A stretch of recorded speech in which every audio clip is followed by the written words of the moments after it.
to the unheard. This is the Morning Express on mainland 98.3 FM. Welcome on board the Morning Express.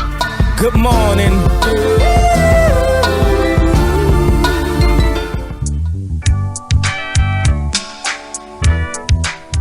What makes me different from you? What truly separates us? When we look beyond names, languages, and tribes, we'll see that we are all humans. We are all Nigerians. It's painful that tribalism continues to divide us, blinding us to the strength we share when we stand as one. We must understand that the true essence of being Nigerian isn't found in your tribe, but in your strength, in your heart, your resilience, and your ability to stand tall side by side with your brother and sister, no matter where they come from. Whether you are Tiv, Kanuri, Egba, Ibibio, Esan, Ijo, Urobo, Igbo, Fulani, Yoruba, or from any of our beautiful ethnic groups, always remember that we are stronger together. Let's drop the bias, silence, and hate and lift each other up. Let unity reign. Let love lead. Let Nigeria rise. Say no to tribalism. One love, keep us together. Living in a world, it's a struggle to stay alive. One love, keep us together.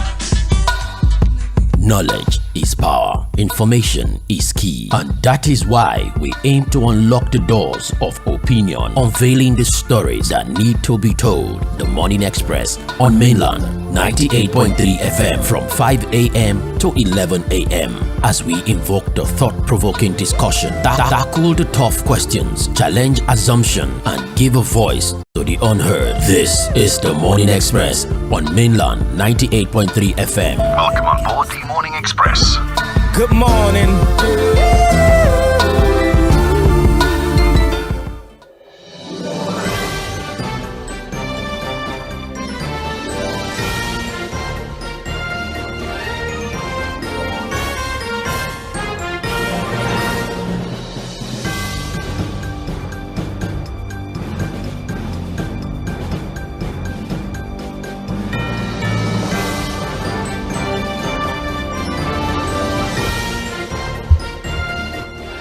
Welcome to the show, mainland 98.3 FM, the sound of Lagos. This is the Morning Express, and as always, this morning we've started on the endeavor of providing you with information as reported on the front covers of our dailies, and we call that segment of the program Trends in the Papers. We had quite a packed day yesterday, back-to-back political show, socio-economic shows. We had a conversation around what the papers were saying. We gave you an opportunity to give us feedback. We basically just spread out tentacles to pretty much every aspect of our lives as Nigerians. Economy, state of the nation. We spoke about what was going on the regional level. We spoke about what's going on at the point where decisions are made on our behalf, and I'm talking about the legislature. It was just a packed conversation across different shows, and that is just the preamble of the things to expect, especially for those of you who perhaps are just familiarizing yourself with this platform, mainland 98.3 FM. As I would always say, that regardless of the program that is on, when you turn your radio to this dial, you will most certainly find a reason to stay. So if you what you need is entertainment, we have programs that cater to that need. If what you need is an understanding of what's going on in the political space, we have a ton of programs that also satisfy that need. And if you're just somebody who particular about the economy, you want to know what the exchange rate is, you want to perhaps even know what's going on in the international community, we have programs for all of that. Familiarize yourself with our website. Again, you'd be able to understand what the scheduling is like. You can see the programs, the time that they air, and the presenters in charge of those programs as well. And so you know what particular programs pique your interest and when they air, and you can follow up accordingly. So do well to also look at our website, www.mainlandfm.com. Well, for the sake of the conversation we're about to have this very moment, as I introduced earlier, it's called Trends in the Papers, where we basically just look at our dailies and tell you what the newspapers are saying. The Guardian, the Punch, and the Vanguard newspaper are the point of reference. We're live on Facebook and on YouTube, and that is because those platforms also serve as our streaming platform. So if you'd like to participate on the program, you can very well just go on there and join the conversation. Today's Thursday, which is Open Mic Thursday. It means that you get to be the one to decide the angles that you want to explore. You get to be the one to decide the stories that you want to make the focus of the day, the one day in the week where you get that opportunity. So you can join us and in fact start giving us your opinion on Facebook and on YouTube until we eventually open the phone line. My name is Sage Babalola. Once again, our guest, our in-house analyst. I don't think we'll consider Fuad a guest, but he's our in-house analyst for our side, and he joins us as we begin to navigate the stories on the front covers of our dailies. Good morning, Fuad Side. I trust you're well. Yeah, good morning, Sage. I'm good. How are you doing? I'm well, thank you. Are you ever considering running for office in any capacity in like the country? No, capital no. Why? I say no.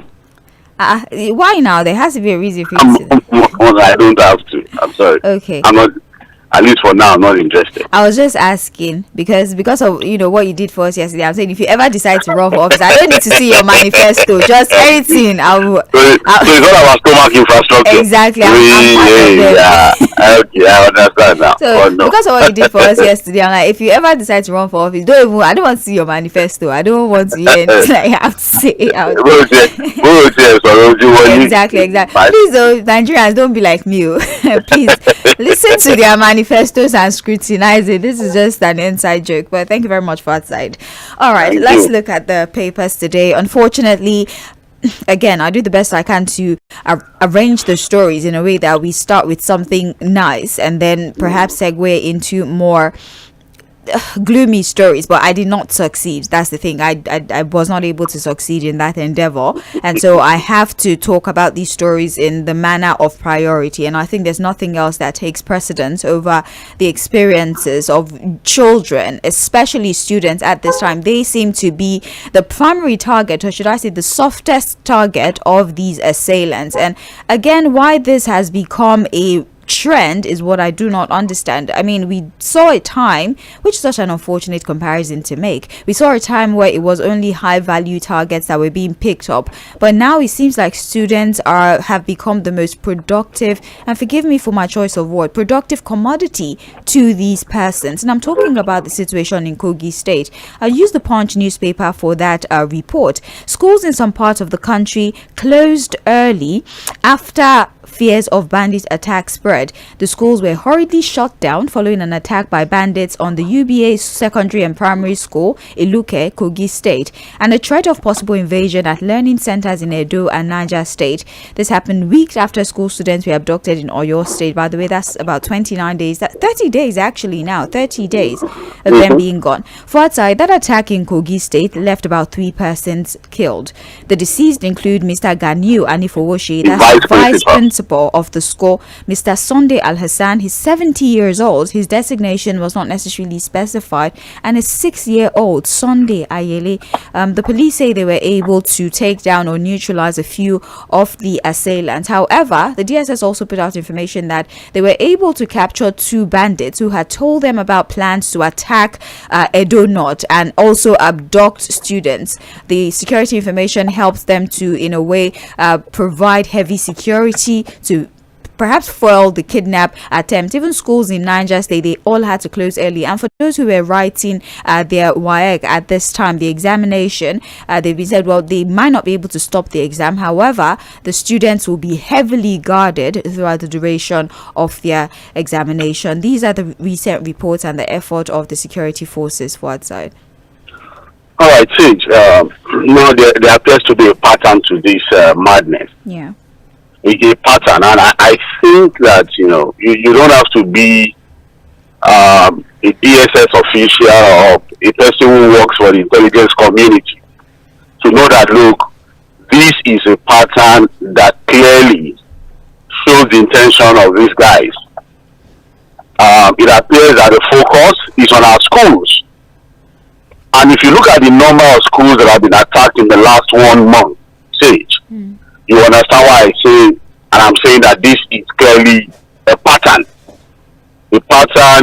that is now directed, at our schools, all our schools. And I think as we stand, we now have to begin to check and recheck again what security measures we have around our schools, especially in areas that we can consider as extremely vulnerable, in states particularly. And when I say states now, I'm talking about states in the part of the southwest, states in the part of the north central. If you look at the reports very well on stage, even Edo North, parts of Edo North are being threatened. In fact, they have to shut down some of in these areas. Say, hello? Hello? Okay. I think we might need to call Fuad back. We apologize for that interruption, but I think we can also, on that note, try to get you to go join the live stream on Facebook. I see everybody there at the moment, and thank you for all those who are already dropping their submissions. It's good to know that you're following us in real time, so please head on to our Facebook and YouTube and drop your comments in real time. Fuad, we're talking about the Kogi State incident, and he was more or less elucidating on why it seems our young children in schools are the latest targets. Fuad. yes, I'm with Go you. ahead, Sage. go ahead, please. So, again, this is an invasion, Sage. It's not a mere infiltration. You can't say this is just mere infiltration of our communities. This appears to be a well-coordinated attack on multiple fronts on our schools, our educational infrastructure. And the idea appears very straightforward and simple. Go after their schools, they become soft targets, they will get the needed attention, and then we can get to the point where we put the government and the people of Nigeria in a tight corner. They will be forced to have to negotiate with us. Because if you look at the whole thing, say, from Oyo State, now we've had incidents in Kogi State.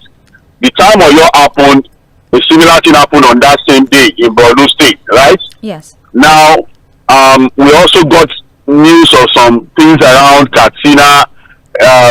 Again, we have the one of Kogi now. You know, this particular area in Kogi State is the place where one of our regular callers used to complain about. This Kababulu local government, where he had told us severally that his people have been abducted. It's almost twice or thrice, and they are still on the verge of getting them out. They've been contributing money, they've been making effort. The same local government is where this has happened. Say, now, a vice principal was killed, and I think in that community about 6 persons were killed. Three, including a 17-year-old and a 6-year-old. A 6-year-old, for God's sake, a 6-year-old.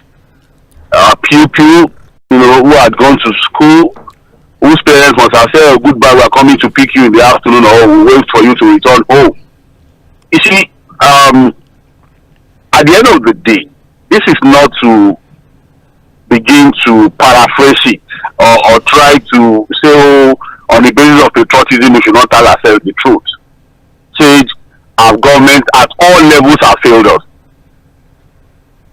And I say it again, any attempt to try to paraphrase it does not necessarily depict any form of patriotism. In fact, anybody trying to paraphrase what we have now, is just being unpatriotic. And I will say, the reason why you are doing that is that you have not been directly affected. These persons have been killed. Several people schools have been closed, say. And anybody somewhere will think this is about being, being politically correct, or you think you're supporting someone. And I'll say it again, the only way to solve this problem is to first accept that the government at all levels has failed us. Then we cannot begin to talk about what we need to do next. Because you can't have this kind of situation, say. We have been invaded. Look, as far back as 2020, a U.S. intelligence report told our intelligence community, told the Nigerian community that, look, these guys are coming in, they are taking over your forest, they will be taking over your communities. What did you do?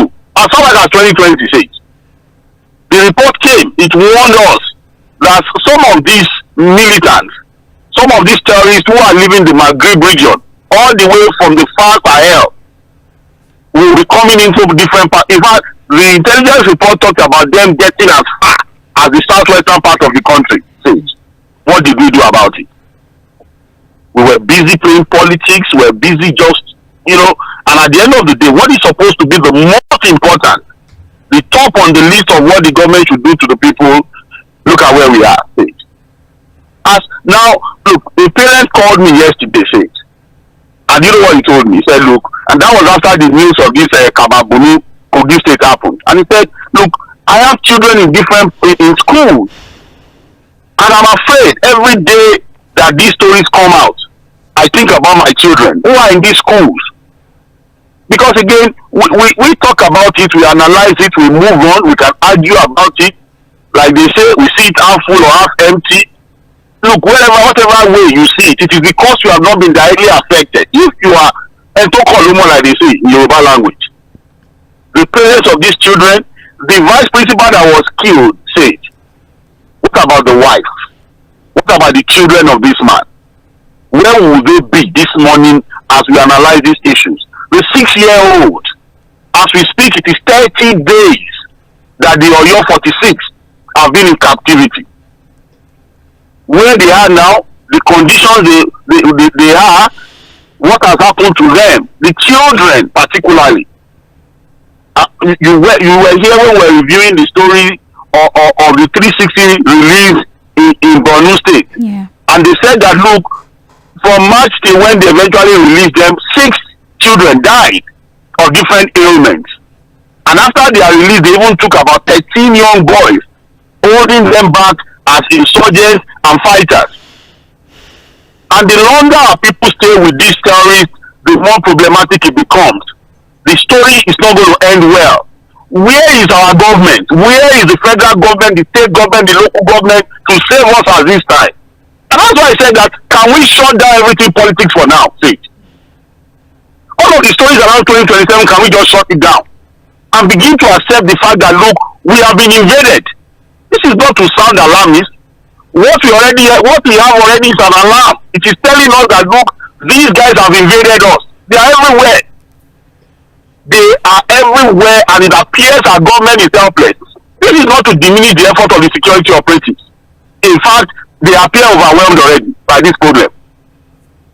They are also losing their lives. Our soldiers are being killed. Our policemen are being killed. They are everywhere in the country battling these guys who appear to have invaded the country. How did we get to this level?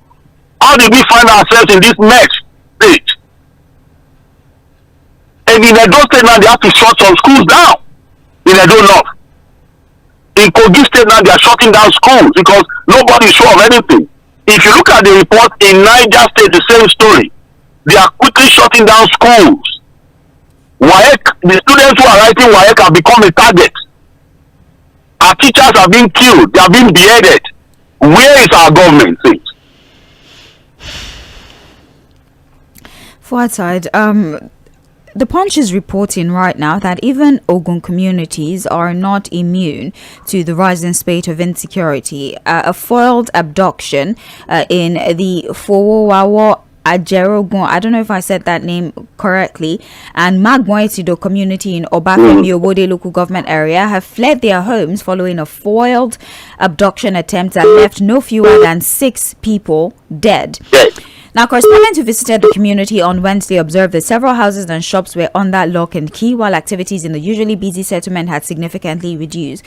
If you allow me to just perhaps summarize the entire incident, because I already read that report. Now, suspected kidnappers invaded a dredging site in the area on Monday to abduct a Chinese national. And the thing with national crime is that local crime will thrive when there's a breakdown of law and order on a national scale. They use the national incidences as a smoke screen for their own local crime. That's what's going on here. Well, one suspect was killed in the attempt to abduct that Chinese national, and the problem here for outside is that the report highlights that the road between the police station and that community is so terrible that it will take you long hours. Even if you were able to reach the security officers, the road was so bad that Ofada Road, before the police even get there, trying to navigate the very terrible terrain of the road, all the abductions and all the criminality would have happened.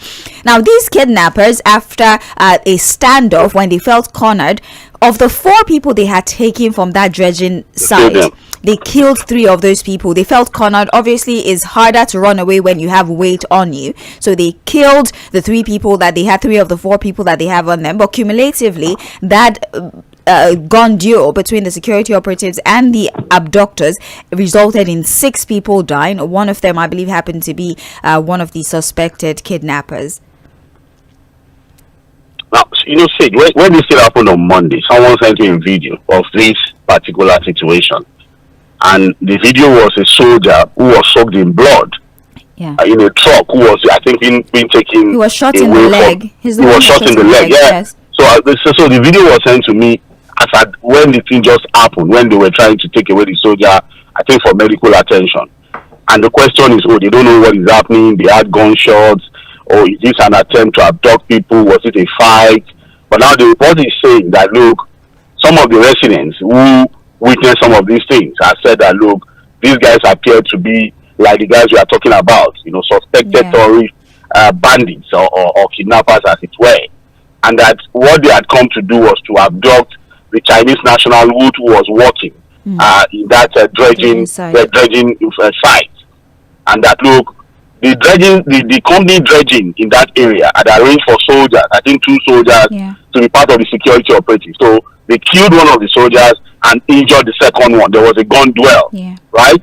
Some of the community members also made some attempts. I think some 𝐴ᴏ what you call vigilantes, made an attempt, but they were overpowered. So while these guys were running away, because again, the security operatives, eventually got there, the community members eventually got there. Like you said, running away without any, person will be easier than trying to keep the people you've abducted. So they killed the other people. So 6 persons killed in this particular one. This is Ogun State, Sage. Whether the attempt was a Chinese national or not, if they had gone to a school, it would have been worse. That's why we should pay attention to this story. This happened right here in Ogun State, close to Ofada, a community close to Ofada, where dredging was going on. I think maybe sand mining, I don't know whatever they were dredging, but most likely maybe sand mining. Because the person had told me that in that area, there's this dredging activity of sand going on. So if these guys can come and carry out this kind of operation right here in Ogun State, just by Ofada State, what are we then saying? What are we saying? They may eventually also go after our school. So what I'm saying that, look, this is not an attempt to begin to pretend that you are patriotic and you don't want to say the truth.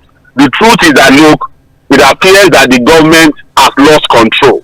God forbid. That's why the last time I made a suggestion that, look, is it time that we call for help? Can we bring in machinery? At least, because again, in a situation like this, you have to look at a short-term, medium-term, and long-term solution. The short-term solution is, I think, that we may need to bring in machinery. We may just need to call for help. We don't have a handle on the issue. We've lost control. If you see the way these guys, yes, we have cases of our security operatives neutralizing these guys, taking them out. But if you pitch the positives against the negatives, you will see that, look, there's still more on what these guys are doing that we cannot, solve than the ones we are able to resolve. They are everywhere. That is Ogun State. We've talked about Oyo. Look at what has just happened in Ogun State. And that is why you see that everybody is on the edge. And I think we need to also appeal to our people, I've been seeing very disturbing videos of our people harassing people, calling people out. I am praying that our government will understand how delicate this situation is. I hope they will understand that, look, they all talk about 2027 is completely nonsensical if they cannot quickly find a solution to this problem. Because again, we already have a situation where people are calling for ethnic cleansing, people are calling for themselves, one ethnicity to attack another ethnicity. There's religious intolerance as we speak. And this is what these terrorists want to achieve. The more anarchy, the better for them. The more chaos, the better for them. These are crisis merchants, They thrive when we become a gang state, when we start to fight ourselves. While we call for Nigerians to understand that it is a very delicate situation, we have to be a bit more circumspect. Can we beg the people we have voted for to stand up and do the job? Bring down this whole conversation around 2027. That can come later. We have an emergency. We are already invaded. That is the situation we have. This is not to sound alarmist. The situation shows, the fact on ground show that, look, we have been invaded. See, it's very, very unfortunate. I mean, what's the difference between Ogun State and Lagos State, if we're being honest? And that immunity, as I said before, that we often think we have in the southwestern part of the country, where we refer to the insecurity in the north like some sort of alien occurrence, unfortunately is now at the backyard.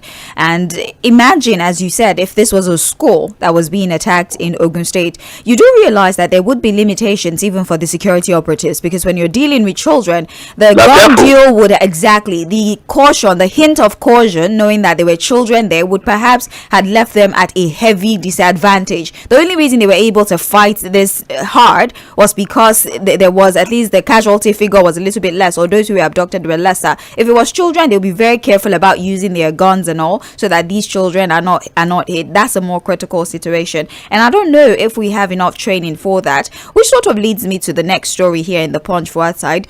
U.S. military presence in Nigeria based on invitation. This is AFRICOM talking to us. The United States Africa Command said its military operation with Nigeria is firmly grounded in respect for Nigerian sovereignty and mutual interest, stressing that the American forces operate in the country strictly by invitation and within an agreed bilateral framework. And I want to read to you what the spokesperson of the Defense Headquarters, Major General Samiala Uba, has said. The cooperation, I'm reading verbatim, the cooperators, we require them, we will continue to work together with them. The armed forces of Nigeria are benefiting immensely from this collaboration, including skills development and specialized training. There are many operational lessons we continue to learn through our interaction with the United States, he says. And this is to the question of what exactly is the benefit of the American collaboration, right? The advisory role that these American troops are playing in the country at this time. Well, they've answered the question that they benefit in skills development, specialized training, operational lessons, amongst others. So the question is, at what point we will start to see the implementation of these skills? well, again, I don't know why we're still talking about who invited who, or at what instance, or at whose instance do we have these American troops. I think that has been sorted already, and whoever invited them or who did not invite them, we need these collaborations, whether we like it or not. We need this help on intelligence gathering, on training of our troops, right? Like you read in the story, say that in the Northeast, there's a lot of training going on. Because again, whether we like it or not, it's not about the number of soldiers you have or ground troops you have.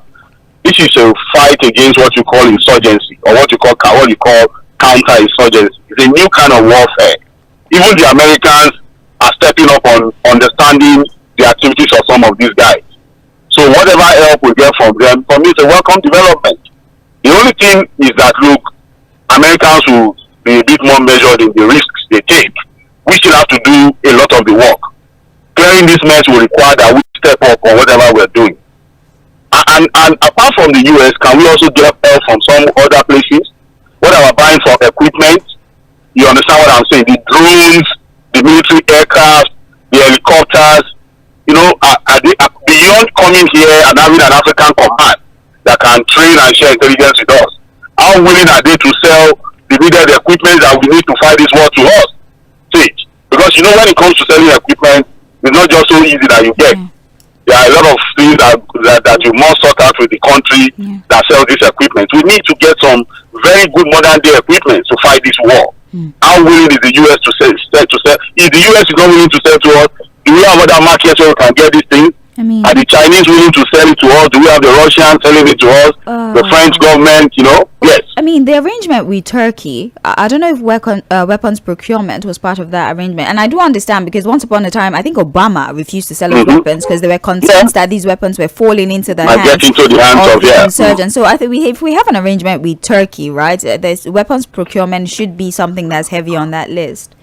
Well, see, like I just said, wherever we can get this equipment and any government is willing to sell to us, I think we should quickly take advantage of those markets where these weapons are available for purchase. We need to fortify our military with modern day equipment. I know that there's a lot of money that goes into what we've done so far, but my mind tells me that we're still having issues with the right equipment to fight this war. Where are the drones? Surveillance drones, attack drones. You understand what I'm saying? Surveillance aircraft, attack helicopters. The modern day ties that we see in some of the countries going on in different parts of the world. Why can't we take advantage of France? Our president appears to have a very solid relationship with the French president. How far are we with him on the table of talking about some of the challenges we have at this time? Can the French troops also come in to help? At least we need to get help. We need help. We need help. At least for now. While we are trying to reorganize ourselves, restructure ourselves, rediscover ourselves, we need to call for help. That's my own submission. Well, it still trends in the papers. Mainland 98.3 FM. I'm Sage Babalola, in-house analyst for outside, and we're looking at the papers. And for that last statement of yours, is very heartbreaking, because in instances where Nigeria has gone to help other countries when they were fighting insecurity, our performance has always been ranked one of the best. Our troops go there and they perform so wonderfully. So it's such an irony, right? It's such a disturbing incident to see that you're so performative when you're aiding other countries and restoring stability. But when it comes to the issue of Nigeria, we don't seem to know the right steps to take, and it's just something I cannot reconcile in my mind. But didn't just have been the Republic. Exactly. So what's the issue here? I cannot reconcile it. But I'm not a security expert. I don't know the intricacies of security. I don't know too. I don't know. So what I just think that we need help. Right. I need help. That's my own conclusion. You can't have a situation like this and think you don't need help. The fact is, we need to call for help. We need to get help. At least on the short term. Medium term, long term, we can then begin to find a way to reorganize ourselves. We're going to move to the Guardian newspaper. Kyari reacts to Senate arrest warrant, denies dodging probe. Former Group Chief Executive Officer of the Nigerian National Petroleum Company Limited, Mele Kyari, has described as deeply shocking the decision of the Senate Committee on Public Accounts to issue an arrest warrant against him over an ongoing investigation into the company's financial record. In a letter addressed to the chairman of the Senate Committee on Public Accounts, Kyari explained that he had previously informed the committee of his inability to appear before it due to a medical treatment abroad. I'm reading verbatim. I refer to the news of the arrest warrant issued against me during the proceedings of your esteemed committee today, June 10, 2026. I'm deeply shocked by the issuance of the warrant. He said he had formally notified the committee in a letter dated May 11, 2026, that he was receiving medical treatment outside Nigeria. According to him, he had also conveyed his willingness to honor the committee's invitation upon his return and offer to respond to any urgent inquiries through legal representative. Well, as it stands, I think 210 trillion naira is the inquiry that's being made by the committee. What happens to this money? We don't see the accounts. We don't see a representation of this money in the account. What was it used for? Precisely. He says he already responded as at May 10 that I'm not well, I'm receiving treatment outside the country, and so he's surprised that yesterday the committee then decided to issue an arrest warrant, and that he will be at the committee to answer whatever questions they might have for him. See, Jen, you know that these people don't send us. In fact, that letter is not only ridiculous, it is an insult, it is a very useless letter. It's a letter that shows arrogance. It shows disrespect to not only the National Assembly, but to the entire country. What is Kyari saying? I'm shocked to discover that they have these arrest warrants. Look at the arrogance. Just imagine the nonsense. And when they are doing this thing, they will not fall sick. It is when they want to hold them to account. They suddenly fall sick. Go to a hospital by the Germany. This was a man that was everywhere all through his tenure. Now he's suddenly sick, receiving treatment in Germany. And the shocking part of the whole thing, it was even one of the senators in the committee that was helping him to announce to the committee members. I spoke with him. He said, Senator Tʀᴇ what's his name? I spoke with him. I spoke to Kyari. I think we should take it easy on him. He's currently in the hospital in Germany. Just imagine. He became the spokesperson for Mele Kyari. The same, look, say, this invitation of Mele Kyari, is it a new thing? It's been months that now they've been talking about the need for him to appear. And the entire executive of the NNPC. And I agree completely with Senator Adams Oshiomhole that the NNPC is a house of thieves, criminals, completely. This when we not here when we reviewed the transparency rating of the NNPC. See, on all 4 grounds, what did they score? See, all did they score now? 0. The transparency index and analysis of the NNPC. On all the 4 categories, they scored 0. 0. The thing is, On all 4. the list of people who failed, they were the last. You know, like you are the last of the last. Chai. The NNPC. So what more? I agree completely. And that was when one of the, I think the chief finance officer, you saw that one too, Abalagbada, Yeah. arguing. Can you please make, and I'm surprised that it is only the National Assembly that is serious on this matter. Why have we not had the federal government, the executive, the office of the accountant general, the auditor general, the presidency, setting up a forensic audit of the NNPCL, giving us report of what has happened to our resources under military particularly. All the efforts we have done on Emefiele, I am surprised that look, while we are so serious and intentional on getting Emefiele to account for his period as the CBN governor, we have not done that to military of the NNPC and the NNPCL, whichever one you want to call it. Now he's in Germany, he's sick. Suddenly he is sick. They are always sick. When it's time for them to come and account for what they did in office, one man is sick, and they will never be sick in Nigeria. They will look for one son somewhere in the world. He's in Germany receiving treatment. Just imagine. He's in Germany receiving treatment. Where Nigerians are dying because of what some of them did. Stole the people's money. The money that were supposed to come into the coffers of government to fix our hospitals were all stolen. Now he's sick and he's in Germany. Come on, I say ship over the radio. And if the Senate does not, and I agree again with Senator Adams Oshiomhole, I might not agree with his politics, but on this one I agree completely with him, that dead or alive he should be brought back to the country. In fact, if he is brought alive, brought back dead, it should be put on his grave that here was a man that died and was unable to account for what he did. The criminal allegations against him, he died while not being able to account for it. What nonsense, what insolence. I am shocked that what? Now today they call him. Remember that when he was even the GMPCL, several times he will appear before the National Assembly without any documentation, nothing. Nothing. He will just go there and stroll on. And do you blame him? Would you blame them? The people in the National Assembly should respect our. We know what happens when they go on oversight. Some of them are going there to go and negotiate for deals and contracts. So these guys don't respect them. When they go on oversight, they are also looking for contracts. They are looking for deals. So most of the DGs, the GMs, the CEOs of these parastatals and agencies, they don't respect them because they've also soiled their fingers. I agree again, dead or alive military must be brought back into this country to come and account for what he did. His time as the head of the NNPCL must be probed fully. Whether it is 210 trillion, it is 100 trillion, it is 10 trillion, there must be accountability on the period of military as the GME CEO of NNPCL. I agree. Well, for Zaida, let's move very quickly to the Vanguard so we can take this story and start to round off. The Vanguard is reporting it's nonsensical to support Obi and disparage me, NDC, says Seriake Dickson. The founder and national leader of the Nigeria Democratic Congress, NDC, Senator Seriake Dickson, has cautioned supporters of the party's presidential candidate Peter Obi against attacking the party and its leadership, describing their actions as counterproductive to Obi's presidential ambition.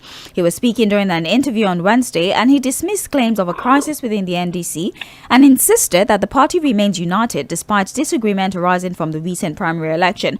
Well, he does admit that process was not perfect, and Perfect, yes, yeah. the removal of direct primaries might have been a little bit of a contestation, yes. However, that disparaging the platform or supporters of Peter Obi who are threatening to take down the platform, whatever they do is going to pretty much be shooting yourself in the foot, because if you attack the platform that your preferred candidate is running on, what do you think will happen to the admission of your candidate? He also made reference to some reports, frontliners for Peter Obi like Aisha Yusuf, for example, statements of she was being mistreated. His response, although he did not particularly name the kind of mistreatment in this case that they were attributing to Aisha Yusuf, he says that some individuals who became famous on social media sometimes do not want to play by the rules. Maybe perhaps they are seeking professional treatment because of their standing on social media. And he says that Peter Obi did not pay 1 naira. This is me quoting what he said. Said Peter Obi and Kwakwanso did not pay 1 naira, and they did not give positions to people by virtue of how wealthy or how rich they are. That is his position. And anything says the platform, there's no problem within the platform. They are all working together, and whatever reservations that people within the party might have, they would take care of it. See, I listened to that interview carefully of Senator Seriake Dixon, the national leader of the NDC. Yeah. And I agree with him completely. And I think the message is to the obedience. First and foremost, they must understand that, look, politics is politics. Whether you like it or not, the time to make a reform is only when you have the power, when you are in office. Right. The reality of the Nigerian politics requires that the obedience also understand that, look, getting into power means you must understand the system, you must work within the system, play the politics of the system until your hands can. No matter how laudable you think the idea of governing this country is, as it concerns Peter Obi, he can only do whatever he thinks he wants to do as president when he becomes president. Look, and it's also important that the obedience understand that, look, your support for Mr. Peter Obi can shift from becoming an asset to a liability if you don't behave yourself. If you go ahead and attacking everything and anything that you think does not align with your Obi interest. And that was what Seriake Dixon was saying yesterday. How would you say you are obedient, you support Peter Obi, but you are attacking the party on which is going to run as president? How does that even make any sense? You say you are obedient and you support Peter Obi, and the man is on a platform, a political platform to run, and it's that platform that you are attacking. And he also mentioned something yesterday.